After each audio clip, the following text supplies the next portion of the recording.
What up, nerds? As you know, DC just went through a restructuring due to the buyout with or merger, however you want to call it, with AT&T and Warner Brothers and whatnot. So there was a massive amount of layoffs that happened the other day, and we have Kevin here, who is who's working with DC in the fashion of he's opening his own brick and mortar store. So kind of want to know what's kind of happening with all of that. Do you think there's going to be like a huge impact that's going to be felt by your store or by anybody's store that kind of has a brick and mortar?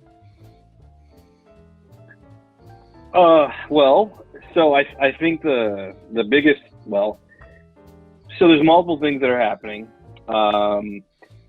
So they left Diamond Comics, right, a few months ago, and they have two new distributors.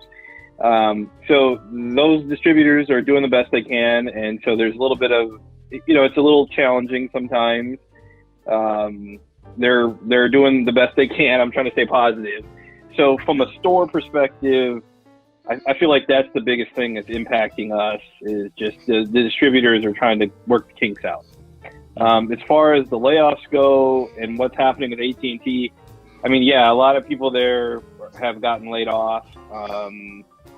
And, it's really sad because I'm friends with maybe a couple people, or I know them, and it's really tough. And so I feel for them. I through my personal career in IT, I've had to go through multiple rounds of layoffs. Fortunately, I guess for me, I survived, but it was really tough watching your friends and stuff get laid off, and they do like rolling layoffs, so you have to wait till the end of the week, right? That's when they stop. So it's really hard. I think a lot of people on the Facebook groups are speculating that this is the end of weekly comics from DC, and Walmart is gonna take over. Right? So I mean, from what I'm hearing, what I understand, obviously I'm not in the rooms, the big box retailers are not interested in carrying Detective Comics twice a month. They want trade paperbacks or those jumbo books. Like they don't want to have rows of new comics every Wednesday. Like they're not interested in that. They want something that's a higher dollar amount, right? They don't want to sell $2.99 Detective Comics. So I don't think that that's going to be an issue. I'm opening up a retail store. I sell regular comics, so I'm very biased, but I don't believe that this is the end of the print weekly comics from DC. I don't think that's going to happen. They're still selling comics, right? So, and they're using the comics. Hopefully they're going to use the comics to introduce stuff into their movies and TV shows. Wouldn't be surprised if one day we saw Punchline in a movie, I guess. So that one's for you, I think JR. things will be okay. Yeah. Yeah. Gold Goblin. I think things will be okay.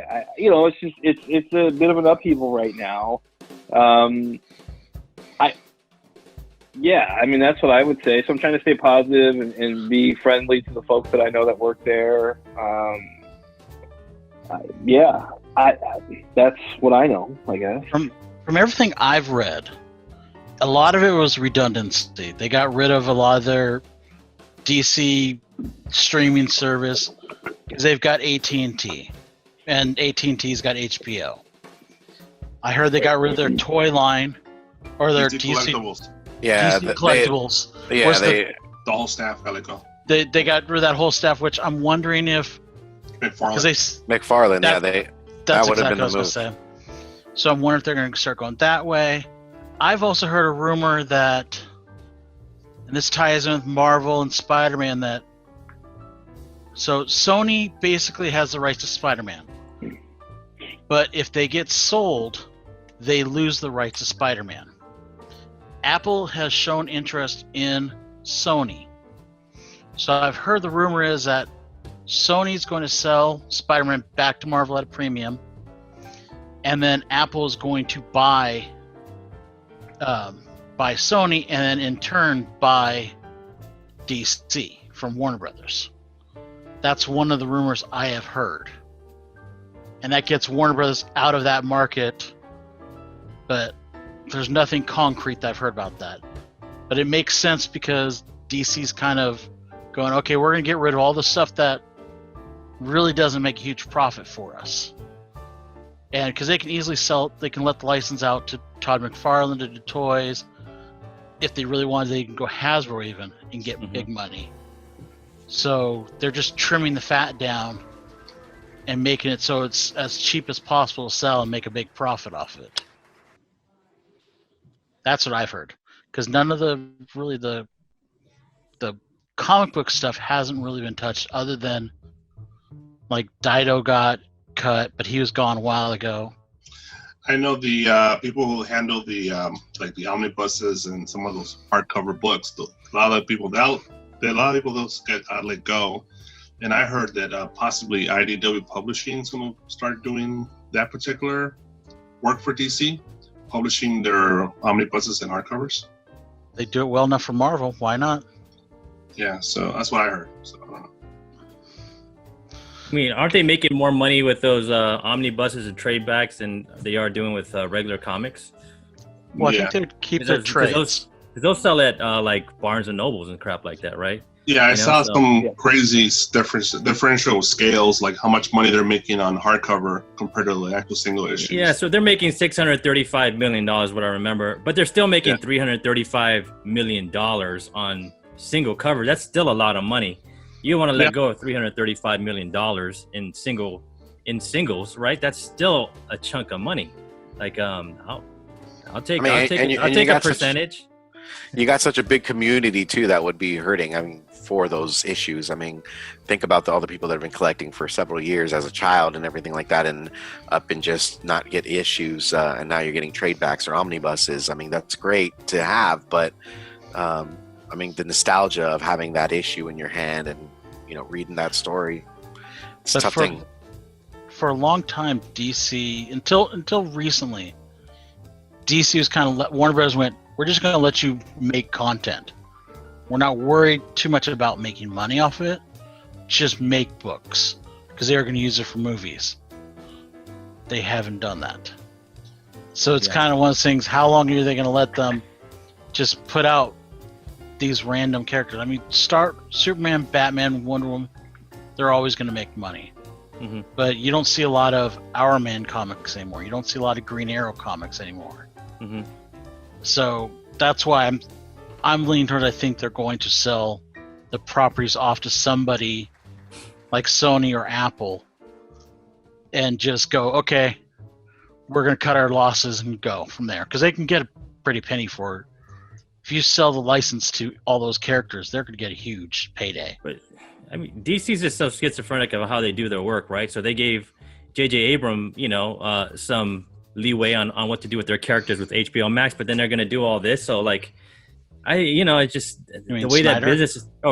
And Snyder, the way the business is ran, man, and it's crazy because they're about to have DC fandom too. So they put this out right before their big online convention. So they're gonna get a lot of heat for that during the convention for sure. Oh they plan for this though. Everything's taped, man.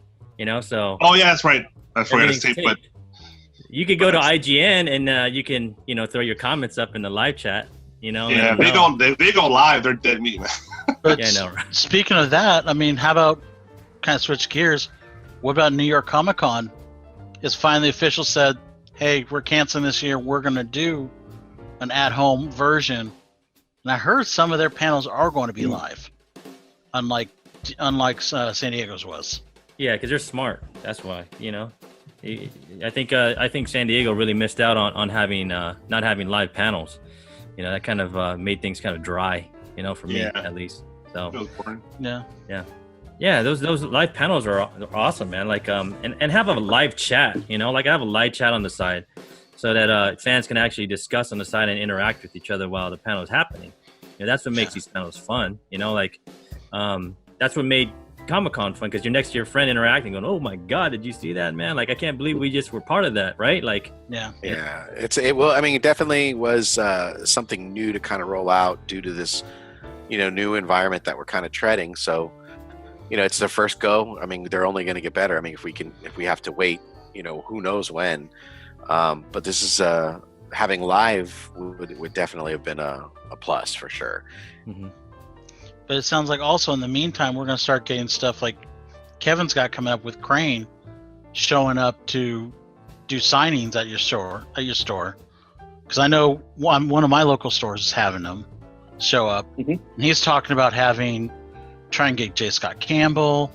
He's talking about getting, I think Claremont was another one. There's several people he was in talks to, not just Crane, to have come to Rob. signings. And Not here's Rob me and Rob. Liefeld. And here's me and Rob waiting on Torpedo with our $200 subscription. Like, For shame. $200 subscription for what? Sorry. yeah. So with go ahead, Rob. It's a tell- great So- deal. So Torpedo and for us, we signed up with Torpedo at the beginning of the year. They had a signature series subscription service where they brought in actual artists or writers to their shop in Orange County or Vegas, and for $250, you get access to all those events every month. And it was 3 signatures per artist or writer. And you can also use their CGC account to submit books at a pretty reasonable price. They were not, really good price. yeah, so like the first book's $54, and every book after that is like $30-something to submit. So they're making good money there, and it was pretty convenient. For us, we felt like it paid off with the first event, which was Jim Lee and Donnie Cates. And then, but after that, every event was going to be pretty much, at least the signatures are going to be free, and we're just paying for CGC after that point. But we only did the January event with Jim Lee and Donnie Cates, and then February was Ramos and Slot, and March COVID hit, and Yeah. poof, that went away. So Yeah, it was a pretty good deal. It's a pretty good deal, Kevin. But they just haven't Interesting. planned. They haven't planned anything because of COVID, I guess. Because it's pretty rampant out down here in California. But where you are, not really. Like you guys could probably do something like that down there, right? Well, I mean, you got to have the artists, writers that are willing to travel yeah, during this. So, that's something you got to consider. And so, luckily, Clayton Crane is doing his tour, so we were able to get in there and have him come and help us open up the store. So we're very fortunate for that. So Congratulations I guess I for just that. want to go back and thanks. I just want to so the stuff about DC. I guess I don't think the comic book division, let's call it that, the publishing division, is going to get sold. That's my opinion. Nobody at DC is telling me anything, but right now one of the biggest things in the media world is content, right? Your stories, your TV shows, your movies, your books. And whatever you may say about DC, they come out with new content on a regular basis every week. So if that is one of the most valuable assets you have, you typically, as a business person, you don't want to sell that unless you're shutting down, right? Like it's over, like Time Warner's out. So I don't believe that that's going to happen. And I guess the other thing I'll say, just from a business perspective, like if you guys are aware that Sony potentially, if Sony gets sold, the rights for Spider-Man revert back to Marvel. yeah. Like, why would Marvel buy them? Buy Spider-Man before Apple or whoever buys Sony? Like, because if you guys know it, I can guarantee you Marvel does, right? So, like, just think about it for a second. Like, if you know that those rights are coming back to you, what you do is you get on the phone with Apple and you say, "Hurry up and buy them. Yeah, it's a great deal. Go for it. I'm going to get the rights for Spider-Man back." Like, there's no reason for that. And I would say this, if I'm Apple and I go to Sony and it's like, Sony says, we have to give up Spider-Man if you buy it. Like, Apple's going to be like, whoa, wait, I've got my own streaming thing. I could have a Spider-Man show, right? A Miles Morales TV show. Like, so you're going to buy a business, and then like you're going to buy it even though one of the main things that they have is going to go away. I mean, now you're starting talking about a discount. Well, here's the price with Spider-Man, here's the price without Spider-Man. So, you know, and then all the lawsuits that are going to come, right? Because Apple's not just going to, let's just let it happen. You know, like they're going to sue. You know, I mean, it's going to be a big mess. So I would be honestly shocked if Spider-Man would revert back to Marvel. I would be shocked. And if it doesn't, and you get an offer from Apple, it wouldn't surprise me at all to see a counter offer from Disney to buy Sony, right? Mm-hmm. So out of all the things that you guys are speculating on, which is fine, if I'm a betting man, I'm going to bet that Sony's going to get sold. And there's going to be a bidding war for Sony. That's what I think will end up happening at the end of the day, because the investors in Sony are like, well, you know, we've got all this stuff. Let's sell it. You know, let's get rid of it. And what you saw recently, a couple of years ago, Fox was sold, right, to Disney, minus the news, and I think you know, there was some like the news stuff, and like there might have been the sports. I can't remember, but there were some parts that were carved out. But you know, you saw Disney step in and buy Fox, right? Mm-hmm. So now you've got the Silver Surfer stuff, Fantastic Four stuff back. Like on Disney Plus now, you've got X-Men. You can watch Fantastic Four, X-Men, right? All that stuff is reverting back. So if there's an opportunity for somebody to get Spider-Man, Disney's not just gonna walk away, you know. And then the other thing I'll say, yeah, I mean, it's gonna get, you know, the mouse doesn't play; he'll cut somebody. So, and if you know, the other thing I'll just mention as far as is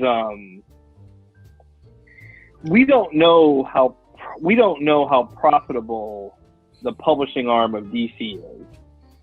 Like, we don't know, because it's essentially a privately held company. And the last time I checked, the AT&T, Time Warner, they don't report specifically on how the publishing division does. That may have changed, but the last time I checked, so we don't know how profitable that division is, right? I suspect it's actually very profitable, because if you look at the way the model works, the direct market, the comic book stores are essentially paying for this content to be created on a weekly basis, right? We're buying the comics. It's the first chance that we get to see the content. So we're paying for the art, the writers, the printing, the distribution of it. And then these guys are taking those stories, rolling them up to trade paperbacks, omnibuses, or whatever. So it's already been paid for. The content creation has been paid for, and they're then selling it to the book market. So we're paying for it as retailers, which is fine, and then they own it forever. So, you know, if I'm a pharmaceutical company, the pharmaceutical company has to pay for the development of the drug, the testing, all of that, and then they can sell it. The comic book industry, we pay for it. Mm-hmm. So it might be very profitable. We don't know. And what I'm hearing in the feelings that I'm seeing and hearing is that it was more like, yeah, they are trying to make it even more profitable. So they're trimming some of the staff that they feel is not needed. Now, I'm not agreeing with that. I think that's more of what's going on. And we're also seeing this. The movie theater situation is in really bad shape because of COVID. So my wife and I were driving around, and we saw 2 movie theaters that were closed.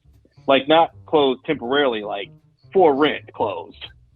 Right? So I feel like the some of the final nails are getting put in the coffin of the movie theater business because of COVID. And Disney is releasing Mulan on Disney Plus for whatever, $35 as a test, basically. And also Bloodshot was in the theater for like a couple days or whatever, right? And then it was pulled out, and then it was released. So I actually watched Bloodshot at home for like $20 or $24. And it was a great experience. I had my popcorn, I was watching it, and I could watch it again. My wife was like, "What's that? Comfort of your own home." Yeah, I had to go to the bathroom. So, in my underwear. So if that, yeah. if that's where things are headed again, I mean, do you really want to give up your intellectual property that DC Comics is? I mean, I could be wrong. I'm not outright saying you're wrong. I'm just, you know, you got to think long and hard about that. But I think COVID just moved everything a little bit faster, man. Because I always thought movies were out. I thought cable was out. So Time Warner and their cable company, it's gone. You know, like, because you have all these streaming services that we're all part of. You know, like, right. What do you need a cable box for? That's just like so like prehistoric. That's like us being like cavemen.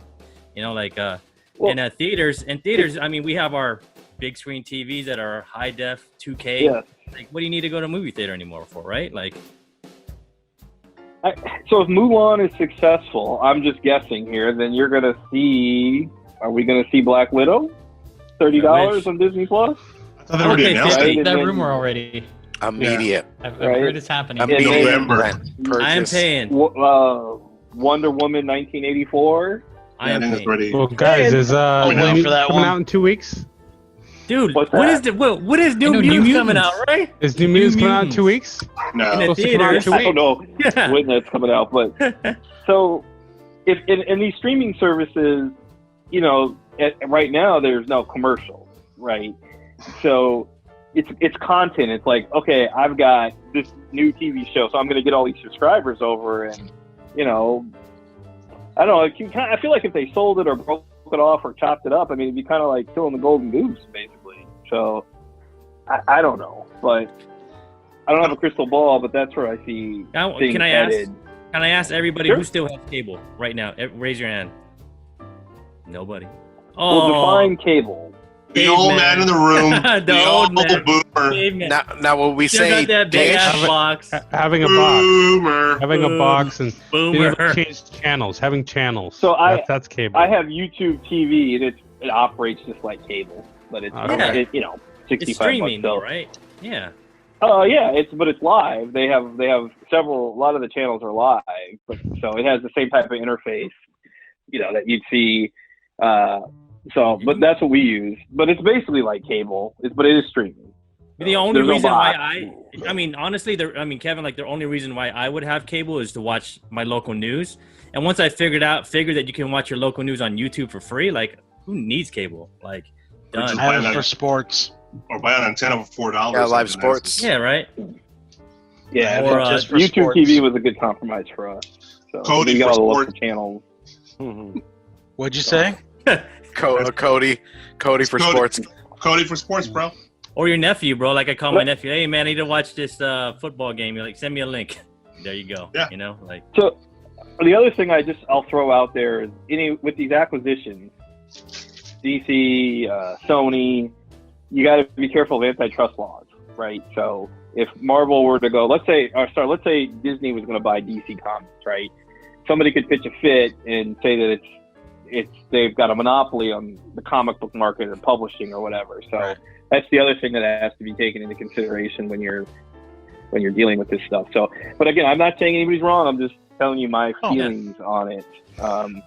Oh, trust me, I got five I other think- people in this room that tell me I'm wrong all the time, so I'm not worried about it. Yeah, no, No, we're all guessing. Wrong. It's wrong. well, I We're all mean, guessing. we could wake up tomorrow and DC's been sold. So Yeah. you know, but To Disney. I don't know, but honestly, Disney would make they would a good mine the home hell for out of them, DC. Yeah. Yeah, I mean, it'd make a great home for DC at Disney, in my opinion. Me too.